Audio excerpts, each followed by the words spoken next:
గొడ్డల party Bhagavatam మరొకసారి బట్టబయలైంది.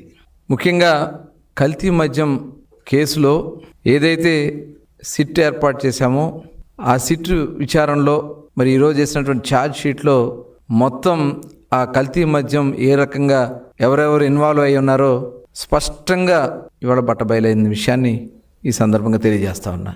ఆ రోజు ఈ రాష్ట్రంలో అంటే ప్రభుత్వంలో అస్థిరపరచాలని, ప్రభుత్వంలో రాష్ట్రంలో అలజడులు సృష్టించాలని, అంటే మనుషుల ప్రాణాలతో విలువ లేదు వాళ్ళకి అంతిమంగా కావాల్సింది రాజకీయం, ఒక దుర్మార్గమైనటువంటి రాజకీయం. ఆ రాజకీయం చేయటానికి ఎంత నీచానికైనా దిగే పరిస్థితి ఇవాళ జగన్మోహన్ రెడ్డి చేశారు. మరొకసారి జోగి రమేష్ ప్రధాన నిందితుడిగా ఉండి మరి ఆ రోజున మొలకల చెరువులో ఇబ్రహీంపట్నంలో కల్తీ మద్యం చేసి వాటిని షాపులకు తరలించి దాని ద్వారా ప్రజల ప్రాణాలతో చెలగాటమాడాలని ప్రయత్నం చేసినటువంటి విషయాన్ని అద్దేపల్లి జనార్దన్, అలాగే వాళ్ళ సొంత తమ్ముడు జగన్మోహన్, వీళ్ళందరూ కూడా దీంట్లో పాత్రలు ఉన్నాయని చెప్పి దీనికి ప్రధాన కారకుడు జోగి రమేష్ అని చెప్పి ఇవాళ క్లియర్గా కనబడతా ఉంది.